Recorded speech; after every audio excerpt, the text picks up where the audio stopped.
क्या माहौल है इस बार चुनाव को लेकर? जी, चुनाव को लेकर के ओवैसी पतंग का ज़्यादा चर्चा है। हम लोग पतंग को ही ज़्यादातर मानते हैं। हक का आवाज़ भी अच्छा से वही उठा रहा है, ना कांग्रेस उठा रहा है, ना आरजेडी उठा रहा है, कोई भी तो नहीं उठा रहा है। एक खाली ओवैसी साहब ही उठा रहा है आवाज़, बाकी कोई दूसरा आदमी तो उठाने वाला नहीं है। तो किस पार्टी को बेहतर मानते हैं आप कि वो विधानसभा में जीतना चाहिए? हम लोग तो मैम को वोट देते आए हैं। अब इस बार क्या फैसला होता है ऊपर बड़ा समझे।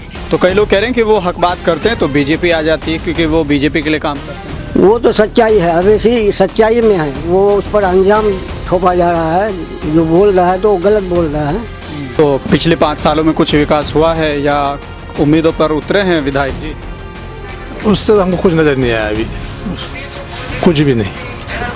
अच्छा, आरजेडी का जो गठबंधन है उसमें ओवैसी को शामिल नहीं किया है, तो ऐसे में क्या लग रहा है आपको, वो निकाल पाएगी कांग्रेस यहाँ या आरजेडी? देखिए, आरजेडी इसलिए शामिल नहीं कर रहा है, जो अगर ओवैसी साहब को शामिल करेंगे तो धीरे धीरे शायद कि उसी का पत्ता कट जाएंगे। ओवैसी साहब को ज़्यादा मुसलमान ज़्यादा पसंद करेंगे, इसी कारण से वो आरजेडी शामिल नहीं करने के लिए चाह रहा है उसको। जो जब तक के सबको गठबंधन में नहीं लीजिएगा तो कभी भी बीजेपी को नहीं हरा सकेगा। डबल इंजन के सरकार में क्या, सरकार तो आप देख ही रहे हैं कि सरकार क्या कर रहा है देश के साथ और जनता के साथ क्या कर रहा है, वो आप खुद ही देख रहे हैं। जब तक हम लोग उसी जी सकते हैं बीजेपी को हराने के लिए, जब तक आपको मशीन नहीं बंद करिएगा। ये मशीन बनने का मैं वोट दूंगा, हाथ चाप हो जाएगा फुल चाप में, तो मेरा वोट कहाँ गया? मगर यहाँ पर एमआईएम के जो लोग हैं जो आपको बोले हैं, तो वो लोग पूरा पक्का है, ठीक है, उसमें कोई दोहराई नहीं है, ठीक है। वो कैंडिडेट जो भी हो उनको वोट देंगे। जिस बिहार ने सदियों तक भारत की प्रगति को नेतृत्व दिया, उसको पंजे और लालटेन के शिकंजे ने पलायन का प्रतीक बना दिया था।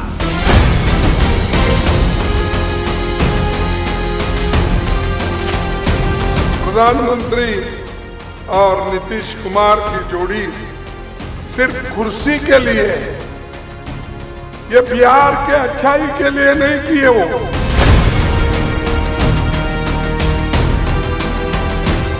अब गोड़ पकड़ुआ मुख्यमंत्री की बिहार में कोई जरूरत नहीं।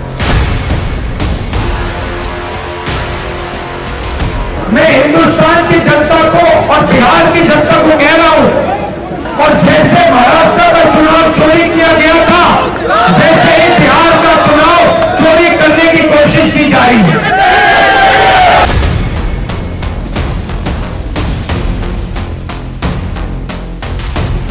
अगर गिरगुट और नीतीश कुमार को सामने रखा जाए तो गिरगुट कहेगा कि मुझे इससे शर्म आती है।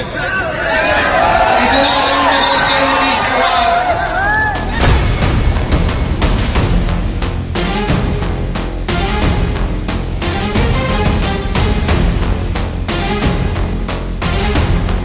मैं जुलूस मजहब, आप देख रहे हैं मुस्लिम सियासत की यह खास पेशकश बिहार एक्सप्रेस। नीतीश जी, आप तो ऐसे न थे। ये कहने वाले सिर्फ आरजेडी वाले या वोटर्स नहीं, बल्कि वो लोग हैं जिन्होंने कभी नीतीश कुमार को सुशासन बाबू कहा था। 2025 के असेंबली चुनाव जैसे जैसे करीब आ रहे हैं, बिहार की सियासत एक अजीब मोड़ पर आ खड़ी हुई।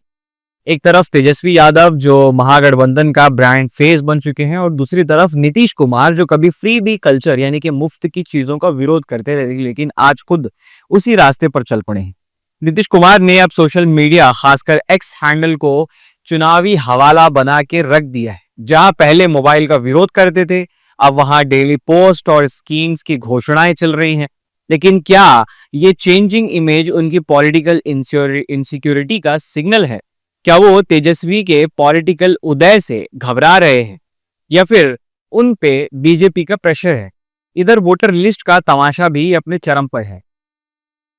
मसाउरी से मोतिहारी तक, दुगेश बाबू से लेकर सोनालिका ट्रैक्टर और कार देवी तक, बिहार में डेमोक्रेसी का सिस्टम लिटरली मजाक बन के रह गया। अब सवाल ये है, जब वोटर्स का ही डेटा फेक हो रहा है तो वोट असली कैसे होगा? और सबसे बड़ी बात, इस फ्रॉडलेंट वोटर लिस्ट के जरिए किस पर टारगेट किया जा रहा है? इस बीच एक और पॉलिटिकल सतरंगी एंगल जुड़ा है एमआईएम का ऑपरेशन बिहार। अख्तरुल ईमान की लीडरशिप में एमआईएम एक बार फिर सीमांचल में कदम जमाने की कोशिश में लगी हुई है। इससे कबल अगर आप बिहारी चुनाव को थोड़ा सा नजदीकी से देखें तो उनका फोकस है CAA, NRC, uniform civil code और वक्फ अमेंडमेंट एक्ट जैसे नेशनल मुद्दों के साथ माइनॉरिटी राइट्स, रोजगार और तालीम जैसे लोकल इश्यूज पर भी। क्या सीमांचल के वोटर्स जिन्होंने हमेशा आरजेडी कांग्रेस को वोट दिया अब एमआईएम की तरफ झुकेंगे? क्योंकि पिछली मर्तबा असेंबली इलेक्शंस में जिन चेहरों पर उन्होंने भरोसा दिखाया उनकी तरफ से तो उन्हें धोखा ही मिला, या फिर 2020 के एमएलए डिफेक्शन के धोखे के बाद उनका भरोसा टूट गया है। आइए ग्राउंड से लेकर एनालिसिस तक लेकर आए हैं एक और एपिसोड मुस्लिम सियासत का बिहार एक्सप्रेस का। हमारे संवाददाता अबू दरदा अकरम लगातार जमीनी सतह पर जनता के विचार आप तक पहुंचाने में लगे हैं। तो सबसे पहले जनता के क्या विचार है, जनता क्या कहना चाहती है, वो सुन लेते हैं। किशनगंज के विधानसभा जो मेन विधानसभा है किशनगंज की, उसी में हम मौजूद है और वही किशनगंज विधानसभा है जहां से एआईएमआईएम ने 2019 का विधानसभा चुनाव जो उपचुनाव हुआ था वो जीता था। उसके बाद एआईएमआईएम की कंडीशन क्या रही, उसके बाद यहाँ से कांग्रेस और आरजेडी को ये सीट मिलती रही है। तो यहाँ पर हम बातचीत करेंगे। कुछ लोग हैं, हलामाला पंचायत करके नाम है जो कहा जाता है, गांव भी यही है और पंचायत भी इसी को कहते हैं। और ये आपको बता दें कि किशनगंज में, या यूं कहें कि जो किशनगंज विधानसभा है, 2 ब्लॉक उसमें आते हैं, एक पोठिया और एक खुद किशनगंज। तो यहाँ पर हम लोग मौजूद हैं, थोड़ा सा जानने की कोशिश करेंगे कि माहौल क्या है और इस बार किसको रिप्लेस करने वाले हैं या किसको मौका देने वाले हैं। तो शुरुआत आप ही से करता हूँ। क्या नाम हो आपका? मेरा नाम है सब्दुल हक। क्या माहौल है इस बार विधानसभा चुनाव का? अभी हालांकि 2-3 महीने बाकी है, लेकिन ऐसे में पार्टियां जो है ना मेहनत करना शुरू कर चुकी है। तो इस बार किस पर विश्वास है? अभी तो कुछ हवा है नहीं, कोई कैंडिडेट आया भी नहीं है यहाँ हम लोग के यहाँ, इसलिए हम लोग के बीच में कोई मशवरा भी नहीं हुआ है अभी कि दे दिया है। लेकिन जिस तरह से पार्टी तो लगभग सारी पुरानी है, तो किस पार्टी को बेहतर मानते हैं आप कि वो विधानसभा में जीतना चाहिए? हम लोग तो एमआईएम को वोट देते आए हैं। अब इस बार क्या फैसला होता है ऊपर बड़ा समझे। इस बार भी एमआईएम मौजूद हैं चुनाव में, कह रहे हैं कि इस बार फिर चुनाव आएगा तो कोशिश करेंगे हम लोग इंशाल्लाह। अच्छा, किसी की चर्चा यहाँ पे सुनी है कौन प्रत्याशी हो सकता है? कहाँ पर चर्चा? अभी चर्चा नहीं है। नहीं है अभी किसी का चर्चा नहीं है। तो एमआईएम को क्या चीज़ आपको अच्छी लगती है, आप एमआईएम को देते आए हैं? एमआईएम का यही चीज़ कि वो अपने हक पर कायम है। अच्छा, उनको हक, अपना हक मिलना चाहिए और क्या। कई लोग ये कहते हैं कि वो भड़काते हैं। आदमी तो कहते हैं कि वो भड़काते हैं, बीजेपी के लिए काम बीजेपी के काम करते हैं, वो आने से बीजेपी जीत जाता है। तो कितना सच है इसमें कि सिर्फ आरोप है कि ऐसा होता है? कहाँ हुआ है? अभी तो हुआ नहीं है। एमपी के इलेक्शन में हुआ, हार गया अख्तर साहब। जैसे ये कहते हैं कि बीजेपी के लिए काम करती है या बी टीम है, क्या वाकई है या सिर्फ बातें हैं? इतना तो हम लोग कन्फर्म नहीं कर सकेंगे ना, हम लोग किसान हैं। हम लोग को तो खेती से फुर्सत नहीं है कि हम लोग किसी के पंचायत में या कहीं पे जाके भाषण करेंगे या सुनेंगे। जो सुनते हैं अपने पंचायत में, अपने घर में सुनते हैं। तो सिर्फ इसलिए पसंद करते हैं कि वो हक की आवाज़ उठाते हैं? हाँ, खूब पसंद करते हैं। थोड़ा इधर आ जाइए, अभी सुनिए। अभी लेते हैं जी। क्या नाम हो आपका? अब्दुल रहमान। क्या माहौल है इस बार और किस पार्टी को मौका देने वाले हैं यहाँ से लोग? देखिए यहाँ पर जो है हर पार्टी का ये है वोटर है। हम लोग जो बोले जो एमआईएम को, हम जब से एमआईएम में आए हैं तब से जो है उन्हीं को वोट देते हैं और देंगे ही। लेकिन एमआईएम पिछली बार यहाँ से नहीं जीती है, एक बार उपचुनाव जीती, उसके बाद वो लगातार हारती आ रही है। वो तो है, वो है। आरजेडी को नहीं देखेंगे इस बार? पब्लिक को चाहिए।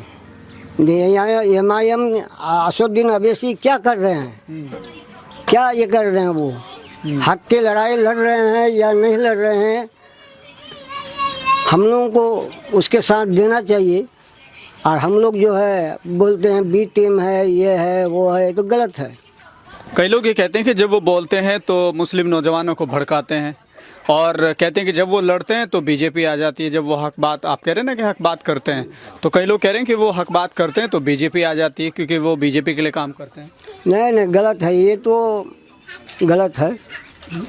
ये बोलने वाले को क्या मुंह में जाबी लगा सकते हैं हम लोग? बोलने वाले को कुछ नहीं, बोलने वाले बोल सकते हैं। तो इसमें कितनी सच्चाई है? वो तो सच्चाई है, अवैसी सच्चाई में है। वो उस पर अंजाम थोपा जा रहा है, जो बोल रहा है तो वो गलत बोल रहा है। आरजेडी का जो गठबंधन है वो उसको शामिल नहीं कर रहा है एमआईएम पार्टी को, तो वो, मतलब असदुद्दीन ओवैसी को शामिल नहीं कर रहा है। तो ऐसे में कई लोग कह रहे हैं कि वोट कटेंगे, वोट बट जाएंगे। कटेंगे बटेंगे तो ये इमामुद्दीन असदुद्दीन ओवैसी को जो काहे नहीं गठबंधन में लेते हैं? लेना चाहिए ना उनको भी। हम एक तो पत्रकार का ये सुने हैं, किसी का मोबाइल में वो बोले हैं, ये जब तक कि असदुद्दीन ओवैसी ये जो है क्या इसका नाम पप्पू यादव कई नेता का नाम लिए, मायावती का नाम लिए, सबको गठबंधन में नहीं लेने से बीजेपी नहीं हारेगा।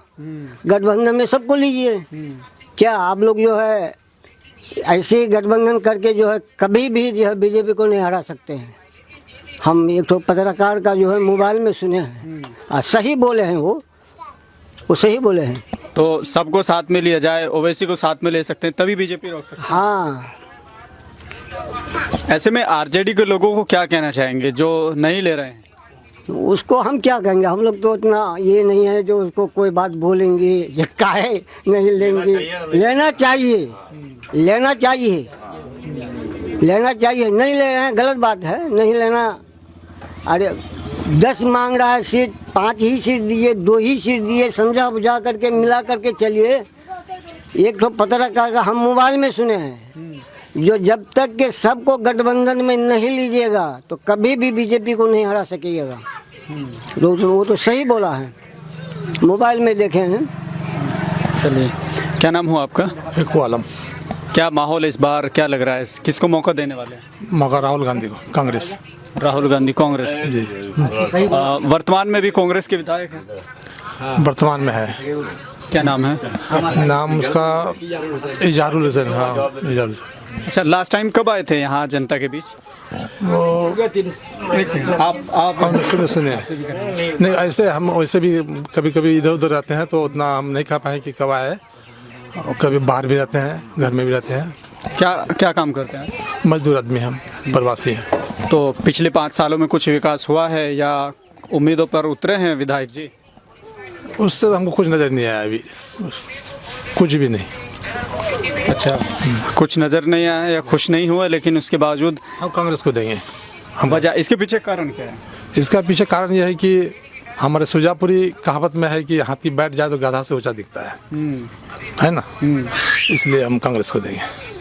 मतलब ये तो आपने मिसाल भी दे दी, लेकिन इसके पीछे का कारण क्या है, थोड़ा सा एक्सप्लेन कीजिए। खानदानी आदमी है, देश को आज़ाद किया, देश चलाने वाला एक तो वही है।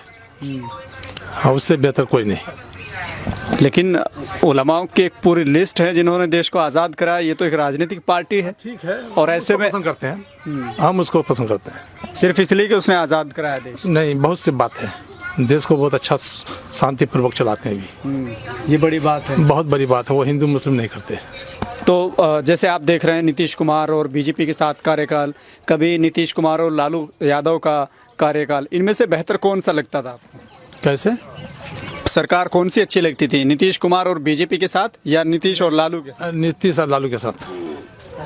लेकिन नीतीश को जिस तरह से हम देख रहे हैं कि बार बार वो पलटी मार जाते हैं, हर साल में कई बार शपथ लेते हैं, तो ऐसे में कई लोग ये कह रहे हैं कि विकास तो बहुत अच्छा किया है, डबल इंजन की सरकार है, कुछ दिखाई दिया?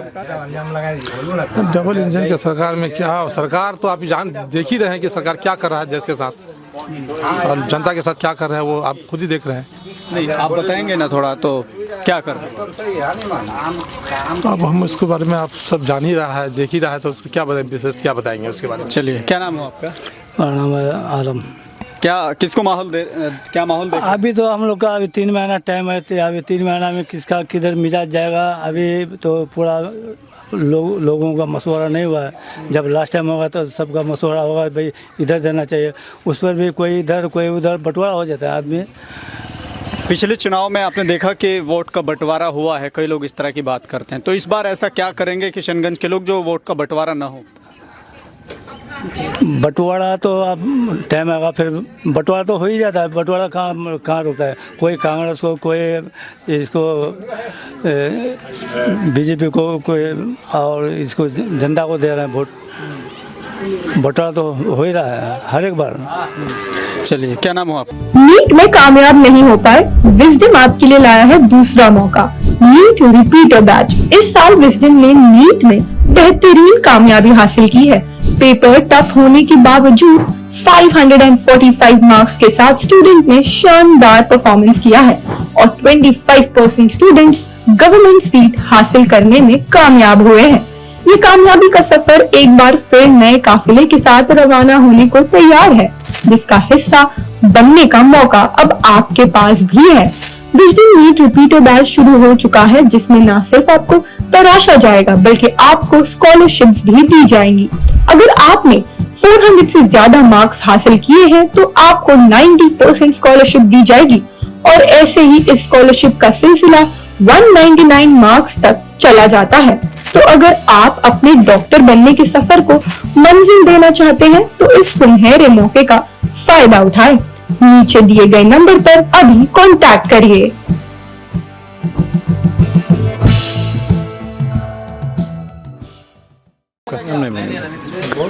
थोड़ा सा आगे जी। क्या नाम हुआ? जी अब्दुल कश। अब्दुल कश। अब्दुल कश जी। क्या माहौल है इस बार चुनाव को लेकर? जी चुनाव को लेकर के ओवैसी पतंग का ज़्यादा चर्चा है। हम लोग पतंग को ही ज़्यादातर मानते हैं। हक का आवाज़ भी अच्छा से वही उठा रहा है, ना कांग्रेस उठा रहा है ना आरजेडी उठा रहा है, कोई भी तो नहीं उठा रहा है। एक खाली ओवैसी साहब ही उठा रहा है आवाज़, बाकी कोई दूसरा आदमी तो उठाने वाला नहीं है। लेकिन कई लोग ये कह रहे हैं कि तेजस्वी यादव भी बड़े आजकल आवाज़ उठा रहे हैं। देखिए वो अभी वोटिंग चलेगा इस कारण से अभी थोड़ा बहुत ये कर रहा है वो, नहीं तो शुरू से एंड तक जो जितना आवाज़ उठाने का काम कर रहा है वो ओवैसी साहब ही कर रहा है, बाकी कोई तो नज़र नहीं आ रहा है अभी। लेकिन ओवैसी को लेकर लगातार कई लोग ये कहते हैं कि वो तो भड़काते हैं, बीजेपी के लिए काम करते हैं, बीजेपी की बी टीम है, जैसे चुनाव नज़दीक आते हैं तो लोग वोट नहीं देते हैं इसीलिए। देखिए ज़रूरी नहीं है जो 5-10 सीट के लिए अगर लड़ेगा तो उसको बी टीम मतलब बोला जाता है, ऐसा कुछ नहीं है। वो बस काफ़ी मुसलमान भी उसी प्रकार से बोलते हैं, जो जितना मुसलमान भी है काफ़ी बिका हुआ भी है। बहुत मुसलमान जो है ओवैसी साहब को पसंद नहीं करता है, वोट भी नहीं देता है उसको, और सबका अलग अलग मानना है। लेकिन हम लोग के लिए तो ओवैसी साहब ही अच्छा है, क्योंकि छोटा से बड़ा जो मुद्दा उठाने का काम करते हैं वो ओवैसी साहब ही करते हैं, बाकी और कोई नहीं उठाता है वो सब आवाज़। आरजेडी का जो गठबंधन है उसमें ओवैसी को शामिल नहीं किया है, तो ऐसे में क्या लग रहा है आपको को निकाल पाएगी कांग्रेस यहाँ या आरजेडी? देखिए आरजेडी इसलिए शामिल नहीं कर रहा है, जो अगर ओवैसी साहब को शामिल करेंगे तो धीरे धीरे शायद कि उसी का पत्ता कट जाएंगे। ओवैसी साहब को ज़्यादा मुसलमान ज़्यादा पसंद करेंगे, इसी कारण से वो आरजेडी शामिल नहीं करने के लिए चाह रहा है उसको। लेकिन आपको लगता है कि साथ में लेना चाहिए? एक तरफ जहां वो बीजेपी को रोकने की बात कह रहे हैं और ऐसे में कई पार्टियों को उन्होंने छोड़ दिया, जबकि एमआईएम को कई लोग कह रहे हैं कि यहाँ बहुत मजबूत है सीमांचल में, खासकर तो जहां 5 सीटें उनकी निकली थी, तो ऐसे में कह रहे हैं कि आरजेडी को इस बार सबक सिखाएंगे वो लोग। ये लेना चाहिए साथ में, लेकिन हमको लग नहीं रहा है जो वो लोग आपस में मतलब गठबंधन करेंगे या नहीं करेंगे, शायद हमको लगता है, लेकिन होना चाहिए, गठबंधन होना चाहिए उन लोग का। क्या माहौल है इस बार किशनगंज विधानसभा का? माहौल तो अभी पता नहीं चल रहा है, क्योंकि कोई कैंडिडेट है नहीं। जब तक कैंडिडेट कम वोट देते हैं। अच्छा, पार्टी को लेकर बड़ी चीज़ है मेरे हिसाब से। अभी हमारा जो कैंडिडेट है, एक बात बोलना चाहते हैं पहले तो आपको ये कहना चाहते हैं आपका चैनल को, जब तक हम लोग उसी जीत सकते हैं बीजेपी हराने के लिए, जब तक आपको मशीन नहीं बंद करिएगा। ये मशीन बनने का मैं वोट दूंगा, हाथ चापू जाएगा फुल चाप में, तो मेरा वोट कहाँ गया? इस पिछले इलेक्शन में पकड़ा गया हमारा बूथ में। ऐसा होता है? हाँ ऐसा हुआ था, पिछले में इलेक्शन पकड़ा गया था। अच्छा, यहाँ से कई वीडियोस इस तरह की वायरल हुई थी, वो यहीं की थी? हाँ, मतलब हमारा पंचायत में पिछले इलेक्शन में अच्छा पकड़ा गया था मशीन में। तो अगर ईवीएम से होता है तो फिर सरकार किसकी बन सकती है? सरकार बीजेपी की बनेगी। हम भी कहते हैं कि हम वोट किसी को दे, बनेगी सरकार बीजेपी की। हालात जो है देख भी रहे हैं हमारे यहाँ क्षेत्र के लिए, वो हम पार्टी से मतलब नहीं है।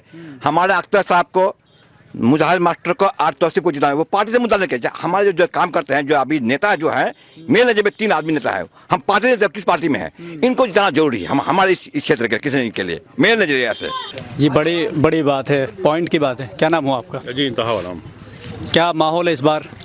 माहौल तो अभी कुछ पता नहीं चलता है, ठीक है। अभी आने वाला समय बताएगा आप कैसा क्या हो रहा है, ठीक है। अभी तो लेकिन क्या लगता है जिस तरह से लोग सब खुल के अपनी राय रख रहे हैं, तो चर्चा किसकी चलती है? जैसे 4 आदमी बैठते हैं, अभी चर्चा एक्चुअल में बोला जाए, चर्चा स्टार्ट नहीं हुआ है, ठीक है। कुछ लोग कांग्रेस को मानने वाले हैं, तो कुछ लोग MIM को मानने वाले हैं, कुछ भाजपा के लोग हैं, सब पार्टी के लोग हैं। अब कैंडिडेट आएंगे सामने में, उसके बाद लोग डिसाइड करेंगे किसको देना है नहीं देना है। मगर यहाँ पर MIM के जो लोग हैं, जो आपको बोले हैं, तो वो लोग पूरा पक्का है, ठीक है। उसमें कोई दोहराई नहीं है, ठीक है। वो कैंडिडेट जो भी हो उनको वोट देंगे। बहुत लोग क्या करेंगे, कैंडिडेट देख के वोट देंगे। वो अगर आप मान ले RJD से भी आया है और अच्छा कैंडिडेट नहीं है तो उसको वोट नहीं देंगे। अगर MIM से आया है और उसका अच्छा कैंडिडेट यहाँ अगर नहीं मिला टिकट तो उसको वोट नहीं देंगे। मतलब कैंडिडेट प्लस पार्टी दोनों मतलब निर्भर करता है। मतलब कैंडिडेट ऐसा होना चाहिए जो हम लोगों का बात यहाँ से लेके वहाँ तक पहुँचा सके। तो ऐसी स्थिति में कई नाम हमने यहाँ चर्चा में सुने, पीछे हम लोग बात कर रहे थे, तो आपके हिसाब से कौन है ऐसा जो लाइन में है इधर से? मतलब कोई पार्टी यहाँ पर तो अभी तक ये लोग बोले नहीं, सब लोग बोले यहाँ तक अभी तो कोई नहीं पहुंचा है, ठीक है।